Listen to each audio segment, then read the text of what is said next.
बहुत समय पहले उज्जैनी के महान राजा विक्रमादित्य अपनी प्रजा के न्यायप्रिय और साहसी शासक के रूप में प्रसिद्ध थे। एक दिन उनके दरबार में एक वृद्ध साधु आया। विक्रम को बताया कि राज्य के पास के घने जंगल में एक प्राचीन मंदिर स्थित है जिसमें देवताओं का खजाना छुपा हुआ है, लेकिन वह खजाना केवल वही प्राप्त कर सकता है जो 7 रहस्यमयी द्वारों को पार करने की क्षमता रखता हो। साधु ने चेतावनी दी, राजन, ये द्वार साधारण नहीं है। हर द्वार पर एक रहस्य, एक परीक्षा और एक खतरा छुपा है। अगर आप असफल हुए तो आपकी जान को भी खतरा हो सकता है। राजा विक्रम ने साहस पूर्वक इस चुनौती को स्वीकार किया और अगली सुबह अपने घोड़े पर सवार होकर उस प्राचीन मंदिर की ओर रवाना हुए। पहला द्वार, विश्वास की परीक्षा। पहले द्वार पर एक विशालकाय नाग पहरा दे रहा था। नाग ने फुंफकारते हुए कहा, राजा, अगर तुम मुझ पर भरोसा कर सकते हो तो मैं तुम्हें द्वार पार करने दूंगा। राजा ने अपनी तलवार म्यान में रख दी और शांत स्वर में कहा, मैं तुम पर भरोसा करता हूं। नाग मुस्कुराया, अपने फन को झुका लिया और द्वार खोल दिया। सीख, कभी कभी साहस से ज्यादा विश्वास जरूरी होता है। दूसरा द्वार, बुद्धिमानी की परीक्षा। दूसरे द्वार पर विक्रम को एक बड़ा शतरंज का खेल दिखाई दिया। एक रहस्यमयी आवाज गूंजी, राजा, इस खेल में जीतना ही तुम्हारा द्वार पार करने का रास्ता है। विक्रम ने अपनी बुद्धिमत्ता और रणनीति से खेल को जीत लिया।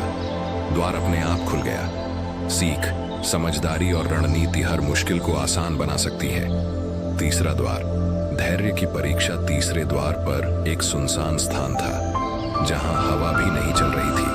वहां एक वृद्ध महिला बैठी थी जिसने विक्रम से कहा, इस द्वार को पार करने के लिए तुम्हें मेरी पूरी कहानी सुननी होगी। महिला की कहानी लंबी थी, लेकिन विक्रम ने धैर्यपूर्वक उसे सुना। जैसे ही कहानी खत्म हुई, द्वार खुल गया। सीख, धैर्य हर चुनौती का समाधान है। चौथा द्वार, साहस की परीक्षा।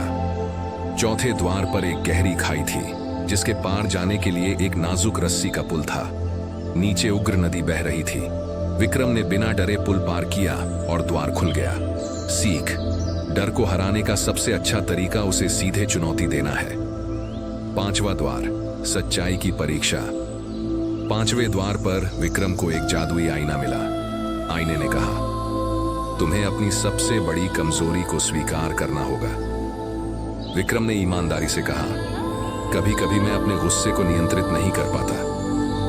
यह सुनते ही आईना गायब हो गया और द्वार खुल गया। सीख, सच्चाई स्वीकार करना सबसे बड़ी ताकत है। छठा द्वार, बलिदान की परीक्षा। छठे द्वार पर विक्रम को एक घायल पक्षी दिखाई दिया। द्वार की आवाज आई, अगर तुम इस पक्षी की मदद करोगे तो द्वार खुल जाएगा, लेकिन इस मदद के लिए तुम्हें अपनी सबसे प्रिय चीज छोड़नी होगी। विक्रम ने अपनी तलवार त्याग दी और पक्षी की जान बचाई। द्वार खुल गया। सीख, मदद के लिए त्याग आवश्यक है। सातवां द्वार, प्रेम की परीक्षा। सातवें और अंतिम द्वार पर विक्रम को अपने राज्य की प्रजा की प्रतिमा दिखाई दी। द्वार की आवाज आई, तुम्हें यह तय करना होगा कि खजाना अपने लिए चाहिए या अपनी प्रजा के लिए। विक्रम ने तुरंत कहा, यह खजाना मेरी प्रजा का है। यह सुनते ही द्वार खुल गया और एक अद्भुत प्रकाश फैला। अंतिम परिणाम, राजा विक्रम ने 7 द्वार पार कर लिए और खजाना हासिल किया। खजाना सिर्फ सोने चांदी का नहीं था, बल्कि उसमें ज्ञान और अमूल्य सीख छिपी थी। विक्रम ने खजाने का उपयोग अपनी प्रजा की भलाई और राज्य के विकास के लिए किया। सीख, विश्वास, धैर्य, सच्चाई, त्याग और प्रेम जैसे गुण ही असली खजाना है। राजा विक्रम अपनी समझदारी और साहस के लिए